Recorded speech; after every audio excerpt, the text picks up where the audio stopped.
Miomana andray fanomezana.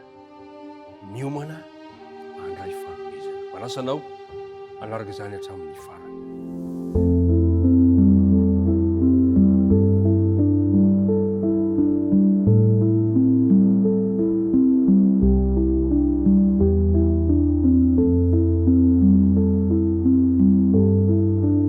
Raisiko fifaliana mandrakariva ny miaona aminao, na ianao izay efa zatra, na ianao vao sambo andray manaraka izao dindinga izao, dia raisiko fifaliana ny miarahaba antsika rehetrarehetra miaona amin'izao ora izao.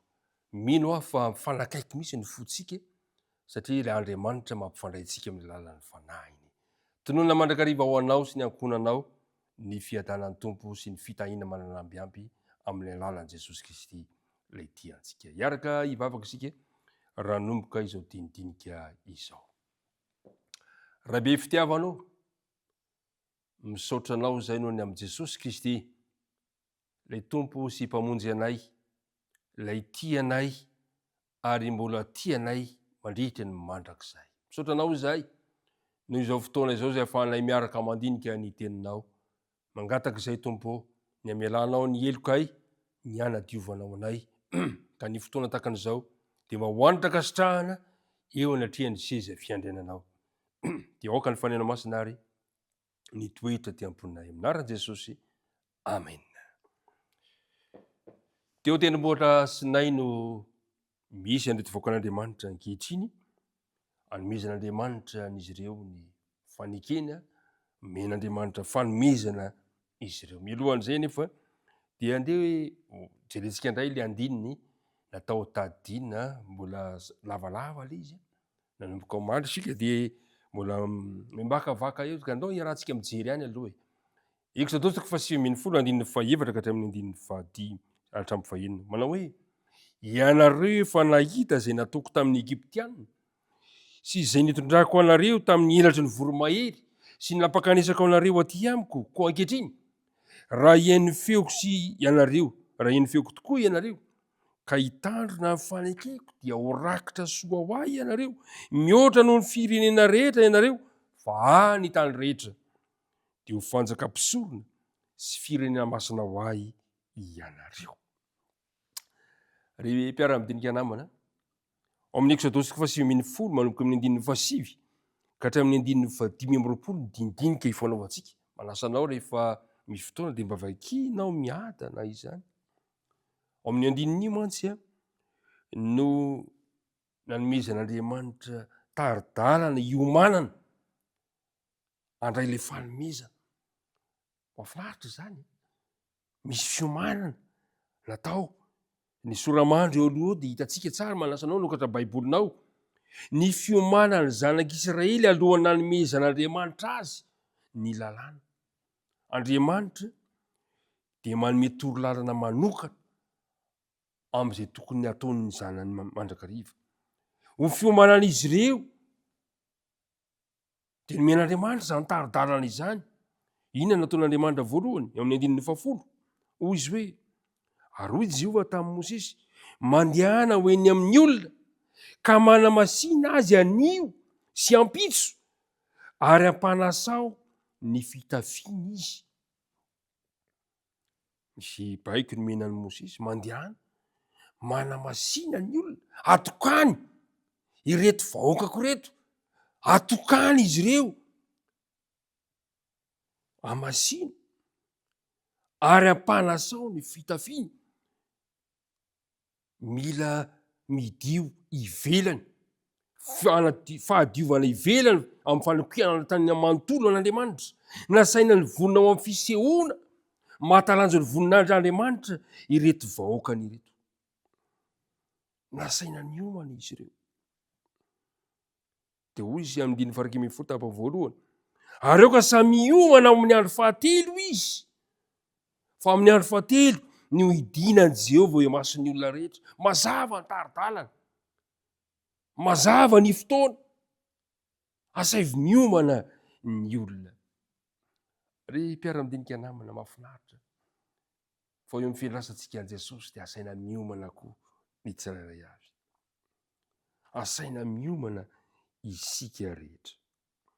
De zao ny voalaza eo amin'ny 5:40 vita zany fiomanana. Ary nohony tamin'ny maraina ny andro fahatelo dia nisy kotrokorana sy elatra ary rahona matevina teo amin'ny tendrombohitra, ary nisy feon'ny anjomara mafy indrindra dia tora-kovotra ny olona rehetra zay teo amin'ny toby. Tonga ny fotoana nisehoany zany fanambarana izany. Ny didi folo tokoa mantsy ifanomezana io. Ny didi folo no fon'ny fanambarana ny momba an'Andriamanitra sy ny fitsipim-pitondrantena ara-baiboly. Zay no mahatonga antsika hoe ny didi folo dia lalàna ara-moraly, satria mampianatra antsika amin'ny fitondrantena, fitsipim-pitondrantena omen'Andriamanitra antsika, ary mampianatra antsika ihany koa ny momba an'Andriamanitra izany. Izany no mandrafitra, ny didi folo io no mandrafitra amin'ny fitsipiky ny lanitra ao amin'ny taranaka ny olombelona. Ny didi folo zany dia fitsipiky ny lanitra. Andriamanitra mihitsy no manambara n'ilay didi folo. Amin'ny 9:70 ozy hoe ary rehefa notsofina ny anjomaro ka nidradradrara dia niteny Mosesy ary Andriamanitra namaly feo azy. Ny didi folo zany dia manambara an'Andriamanitra. Andriamanitra manambara azy. Ao amin'ny Exodosy 4:20, andininy 2:20, Exodosy 4:20 ka ny andininy 2:20 dia zao no voalazany. Andininy 2:20 ary hoy Jehovah tamin'i Mosesy, miakara hoe ty amiko eto an-tendrombohitra ka mitoera eto, dia omeko anao ny vato fisika zay misy ny lalàna sy ny didy zay nosoratana ampianarina azy.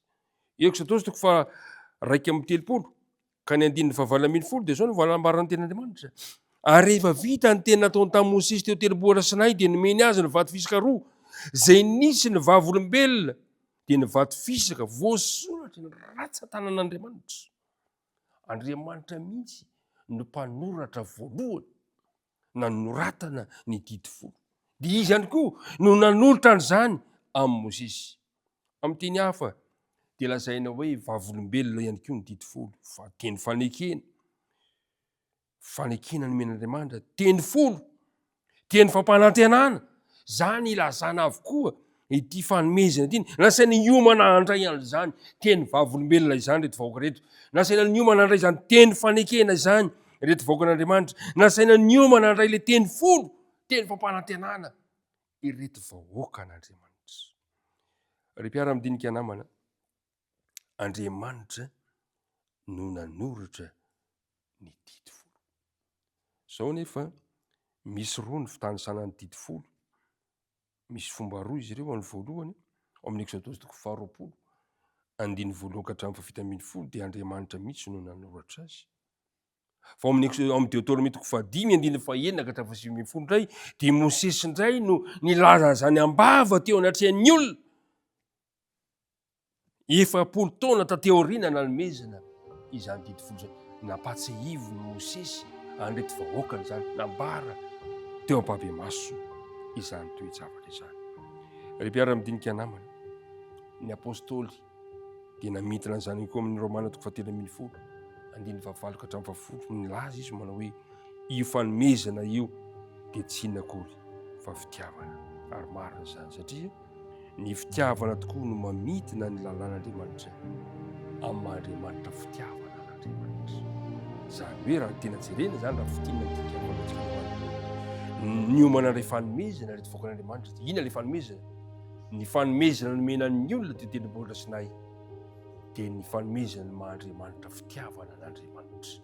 Ka nomenan'ny olona zany mba hanana ny fitiavana koa ao amin'ny fiarahany amin'Andriamanitra sy amin'ny fiarahany amin'izy samy izy. Andriamanitra anie hita ianao, ka ianao koa miomana handray ny fanomezana io dia ny fitiavana n'Andriamanitra sy ny fitiavana ny namanao.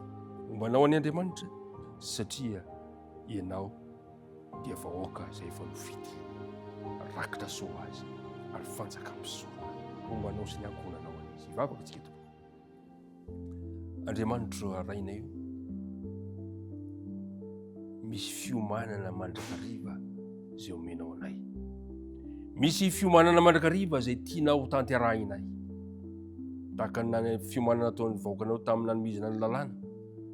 Dia izay koa asaina miomana mandrakariva amin'ny fihevinao tsy ho ela intsony. Ampiandrasana an'izany dia aoka mba ho aminay mandrakariva ny teny fanekena, aoka mba hiainana mandrakariva ny teny vavolombelonao, ary aoka mba hitarika anay amin'ny fitiavana anao sy ny fitiavana namana, ilay fanomezana izay nomenao teo tendrombohitra Sinay. Ampianaro izay Andriamanitra hanaiky an'izany, ary mba tsy hanao tsinotsinona izany fanomezana izany. Vavaka tononona sy angatana nohony amin'ny anarana Jesosy. Amen.